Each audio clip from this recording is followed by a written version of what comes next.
10 dias de oração 2024, segundo dia, vencendo em Cristo.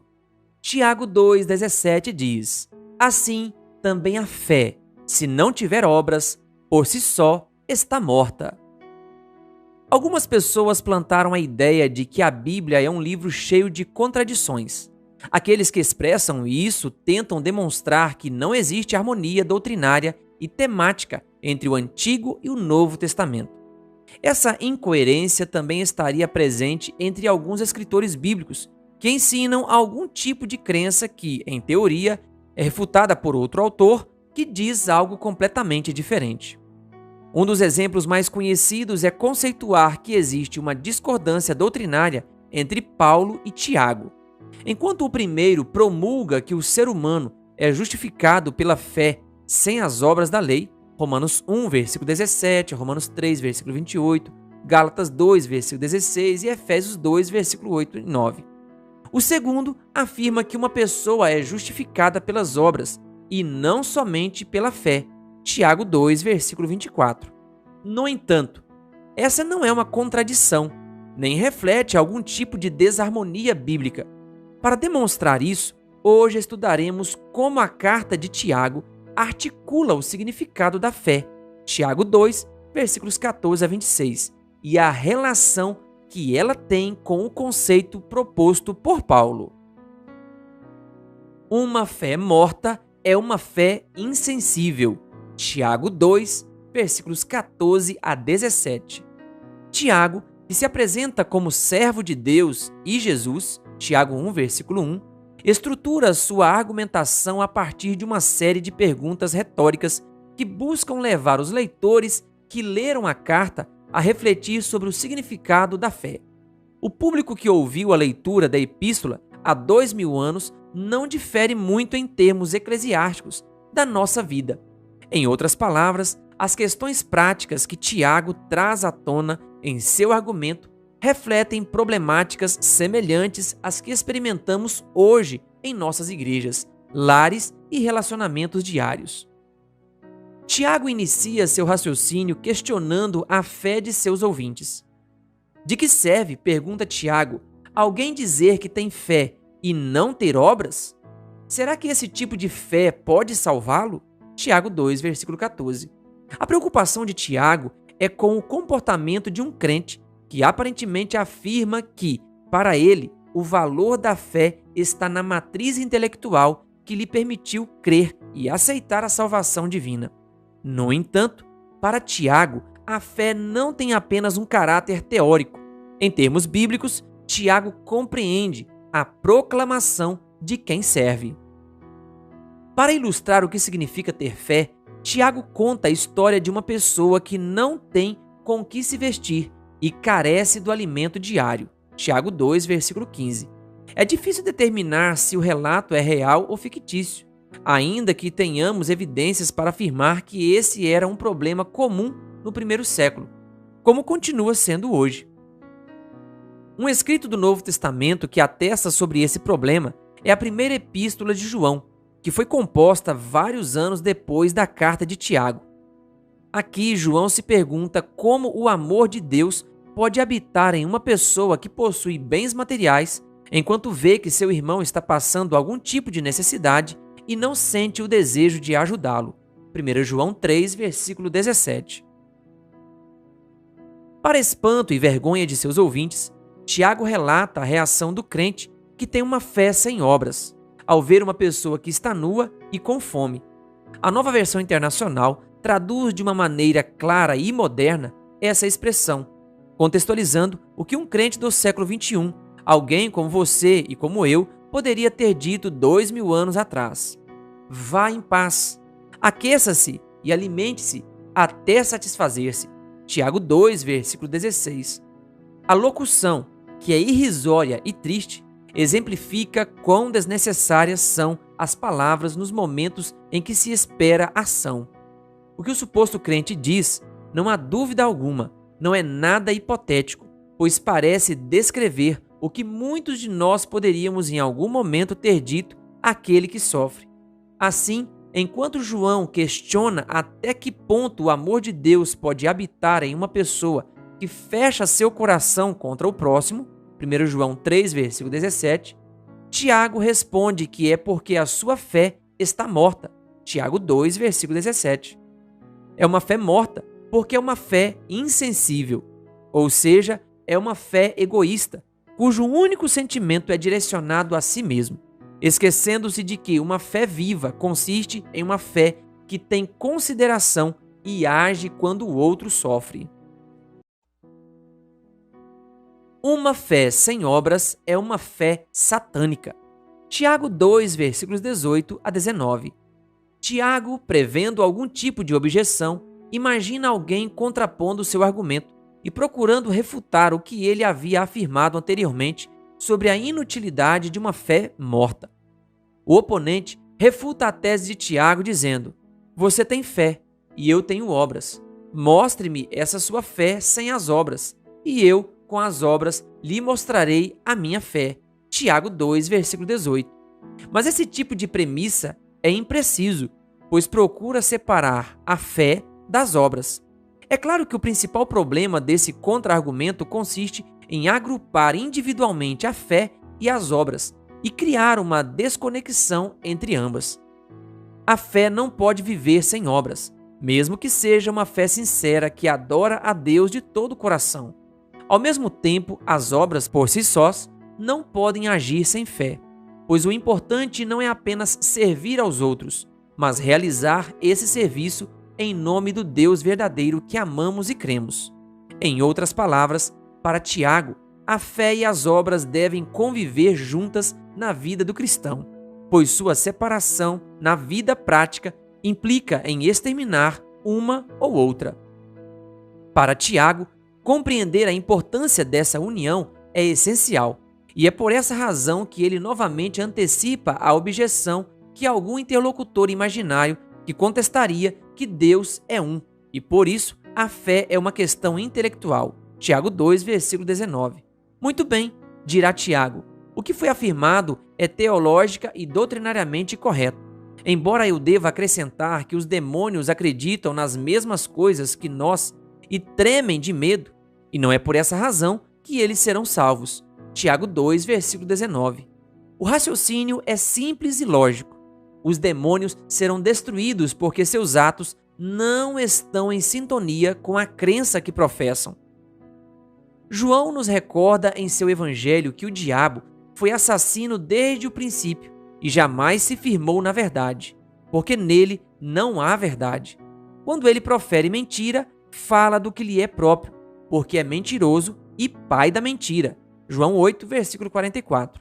É significativo enfatizar que os demônios que o acompanharam em sua queda, Apocalipse 12, versículos 7 a 9, o imitam e ensinam doutrinas equivocadas, 1 Timóteo 4, versículo 1, impedindo que outros aceitem a verdade de sua palavra. Visto dessa forma, embora o diabo e seus seguidores conheçam Deus e saibam o que ele deseja para seus filhos, eles trabalham de uma forma que contradiz a vontade divina. Em outras palavras, não importa quanto saibamos da Bíblia, se não colocarmos em prática aquilo que aprendemos, nossa fé será certamente inútil. Isso significa que uma fé morta é um tipo de fé satânica, ou seja, é uma fé que imita as ações dos demônios, que intelectualmente estão convencidos da existência de Deus e conhecem em primeira mão o poder divino, mas agem de forma egoísta e destrutiva. Embora vivamos em um mundo que é inerentemente corrupto e egocêntrico, o Evangelho de Cristo nos convida a viver para o outro e a proclamar a fé na qual acreditamos, em atos concretos e vivos. Mateus 5, versículos 16, Mateus 25, versículos 35 a 40. Tiago nos diz que a religião pura e sem contaminação consiste em refrear a nossa língua. Tiago 1, versículo 26 e 3, versículos do 1 ao 12. E em visitar os órfãos e as viúvas nas suas aflições e a guardar-se incontaminado do mundo. Tiago 1, versículo 27. Todas essas ações compõem uma vida religiosa que exibe uma vida prática, que Deus espera que seus filhos e filhas vivam a fim de glorificar seu nome. Efésios 2, versículo 10. Uma fé viva é uma fé com obras. Tiago 2, versículos 20 a 26. Para exemplificar novamente quão valioso é reconhecer que a fé sem obras de um crente está morta, Tiago 2, versículo 20, Tiago citará duas histórias tiradas do Antigo Testamento. Na primeira, Tiago lembra ao público o caso de Abraão, que demonstrou que acreditava e confiava em Deus ao oferecer seu filho Isaque no altar. Tiago 2, versículo 21. A fé de Abraão, Tiago afirma, atuava juntamente com suas obras, demonstrando-a com fatos. Tiago 2, versículo 22. De fato, foi por causa dessas obras que a fé de Abraão foi aperfeiçoada. Tiago 2, versículo 22. Na opinião de Tiago, como consequência desse ato de fé, a Escritura foi cumprida, afirmando que Abraão creu em Deus e isso lhe foi atribuído para a justiça. Tiago 2, versículo 23. O agir de Abraão é uma manifestação de sua obediência a Deus, um ato intelectual que o levou a submeter sua vida ao Senhor e a oferecer seu filho em sacrifício. Tiago 2, versículos 21 e 22. Nesse sentido, Abraão não acreditou como os demônios, que acreditam em Deus, mas não cumprem sua vontade. Tiago 2, versículo 19. Essa é a razão pela qual, quando Abraão creu, Deus o aceitou como justo. Tiago 2, versículo 23. Pois ele posicionou sua vida em total submissão a Deus. Essa é a fé que Tiago tem em mente ao declarar que a fé sem obras está morta. Tiago 2,17. O que explica o próximo versículo, que indica que é por isso que uma pessoa é justificada pelas obras e não somente pela fé. Tiago 2,24. Essa frase parece estar em oposição com o que Paulo afirma em Romanos, por exemplo, onde ele explicitamente declara que o ser humano é justificado pela fé, independente das obras da lei. Romanos 3, versículo 28. Ver também Romanos 1, 17, Gálatas 2, 16 e Efésios 2, versículo 8 e 9. O que parece ser uma contradição doutrinária e teológica, não o é, pois enquanto Paulo se concentra no ato mental de crer e em nossa união espiritual com Cristo, Tiago está preocupado em realçar como demonstramos de maneira prática que temos essa fé que anunciamos. A palavra justificar, além disso, tem em Tiago uma conotação diferente daquela que Paulo dá a ela em suas cartas. Em Tiago, o foco da palavra justificar está na sentença da salvação que Deus dará em favor de seus filhos no tempo do fim. Isso implica que o julgamento divino levará em consideração as ações realizadas por causa da verdadeira fé que os crentes afirmam ter e que eles demonstraram por meio de suas ações. Mateus 7, versículos 16 a 21, Lucas 3, versículo 8 e 9, Lucas 6, versículo 43 e 44, Apocalipse 14, versículo 13 e Apocalipse 20, versículo 12 a 13. Por isso, Tiago não tem a intenção de pregar um evangelho distinto, promovendo assim um tipo de salvação pelas obras.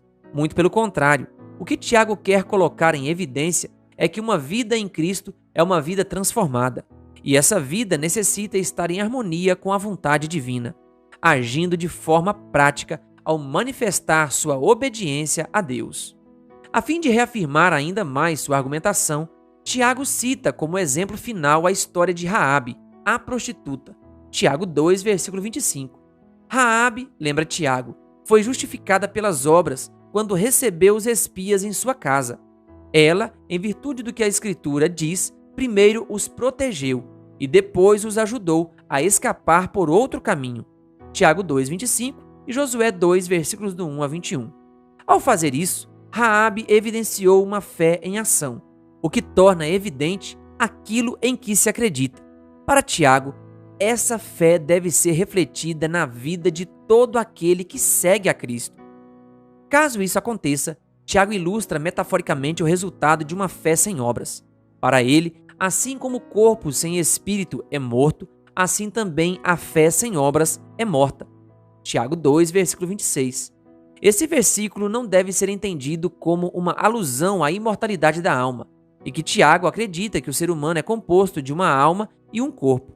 Isso significaria que, hipoteticamente, para Tiago, a morte de uma pessoa é o resultado da separação desses dois elementos. Tiago não tem isso em mente de forma alguma. A chave para interpretar a passagem é notar que, nesse contexto, o significado da palavra espírito é fôlego. Isso implica que, assim como um corpo sem o fôlego da vida está morto, também uma fé que não tem fatos é como um cadáver apodrecendo no cemitério. Tiago vai nos dizer que a esperança compreende não apenas ser ouvintes da mensagem divina, mas igualmente obedecê-la e colocá-la em prática. Tiago 1, versículo 22. Aquele que ouve o evangelho sem fazer o que é dito é como aquele que se olha no espelho e depois vai embora e esquece quão mal que estava. Tiago 1, versículos 23 e 24. Por essa razão, Tiago nos aconselha a meditar incansavelmente na perfeita lei da liberdade e perseverar nela, não sendo ouvinte que logo se esquece, mas operoso praticante. Tiago 1, versículo 25.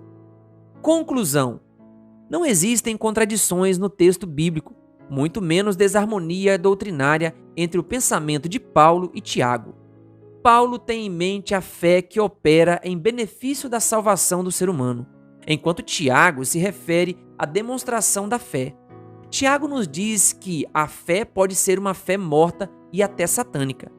E isso ocorre quando nos tornamos insensíveis com o nosso próximo, ou desobedecemos à vontade de Deus. Por essa razão, a fé deve deixar evidente que somos seguidores do Mestre. E, para que isso seja uma realidade, nosso comportamento deve estar em concordância com a revelação divina. Convite. Embora a fé seja um sentimento para alguns, ou simplesmente uma aceitação mental, para o crente, ela envolve experimentar uma vida de obediência. É por meio dessa fé viva que nossas ações pregam com uma força maior e mais convincente a um mundo que não apenas espera escutar teorias teológicas, mas também ver como a fé do Evangelho nos transformou de uma maneira prática. O Senhor nos convida a cada dia a crescer na fé e a amar, como João diz, não da boca para fora, mas de fato e de verdade. 1 João 3, versículo 18. Querido ouvinte, que Deus lhe abençoe. Se você ainda não é inscrito no canal O Bom da Bíblia no YouTube, se inscreva e ative o sininho das notificações. Canal O Bom da Bíblia, compartilhando a Palavra de Deus.